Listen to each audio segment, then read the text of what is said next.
যাদের পেটে জ্বালা পোড়া করে, ঝাল একদমই খেতে পারে না। একটা তরকারিতে 2-1টা লঙ্কা দিলেও খাবারটা যখন পাকস্থলিতে পড়ে তখন বুঝতে পারে যে এই তরকারিতে লঙ্কা দেওয়া হয়েছে, মানে তার পাকস্থলীর ভিতরের লেয়ারটা এতটুকু সেন্সিটিভ হয়ে গেছে যে হালকা একটু স্পাইসি অল্প পরিমাণে পড়লেও বুঝতে পারে। তাই এরা একদম ঝাল খেতে পারে না, কিন্তু ঝাল খেতে খুবই ইচ্ছে। এটা অ্যাকচুয়ালি হয় আমাদের খাদ্যনালীতে, গলা থেকে যে স্টোমাক আছে, তারপরে ইন্টেস্টাইন যেটা আছে, পুরোটাতে মিউকাস একটা লেয়ার থাকে, যেটা হচ্ছে পিচ্ছিল একটা লেয়ার। আর এই লেয়ারটা খুব মোটা লেয়ার, এতটা মোটা যে তার উপর অ্যাসিড পড়লেও আমাদের পাকস্থলী বুঝতেই পারে না।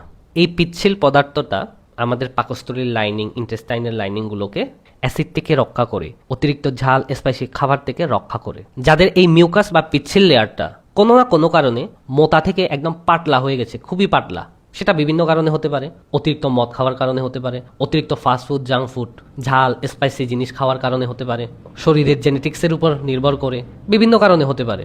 তখন এই অবস্থায় অল্প পরিমাণে ঝাল বা স্পাইসি জিনিস পড়লেও পেটে জ্বালা পোড়া অনুভব হয়। এই অবস্থায় আপনি যত অ্যান্টাসিড আর প্রথম পাম্প ইনহিবিটর মানে গ্যাস্ট্রিকের ওষুধ নিন না কেন, সাময়িকভাবে আপনি আরাম পাবেন। অ্যান্টাসিডের কাজ হচ্ছে অ্যাসিডকে নিউট্রালাইজ করা, আর গ্যাস্ট্রিকের ওষুধের কাজ হচ্ছে অ্যাসিড তেমন একটা ফর্ম হতে না দেওয়া। কিন্তু পাকস্থলীর যে মিউকাস লেয়ারটাকে পাতলা থেকে মোটা করতে হবে, এদিকে সাহায্য করে না। এইটাই অ্যাকচুয়ালি আমাদের রুট জিনিসটা, যেটা আমাদের অ্যাকচুয়ালি ঠিক করা উচিত। আর এটা জেনারেলি ঠিক করার জন্য তেমন একটা মেডিসিন আবিষ্কারই হয়নি, যার কারণে এদিকে নজর দেওয়া তেমন একটা হয় না। আপনার লাইফস্টাইলকে ভালোভাবে মেনটেন করে চলতে বলা হয়, ঝাল, ফাস্টফুড, জাঙ্ক ফুড, মদ এগুলোকে খেতে বারণ করে দেওয়া হয়, আর নিজের শরীরের ইমিউনিটি সিস্টেমটাকে শক্তিশালী করে তোলে সেই পিচ্ছিল পদার্থটা একটু একটু করে নিঃসরণ করে করে পাতলা থেকে যাতে মোটা হয়। কিন্তু এই প্রসেসটা হতে তো সময় লাগবে, তাই না? কিন্তু একটা খুব সুন্দর ভালো মেডিসিন আছে যেটা এই প্রসেসটাকে স্পিড করিয়ে দেয়, আর খুব তাড়াতাড়ি এই মিউকাস লেয়ারটাকে পাতলা থেকে মোটা করিয়ে দেয়। 1 সপ্তাহের মধ্যে আপনি বুঝতে পারবেন। এই ওষুধের নাম হচ্ছে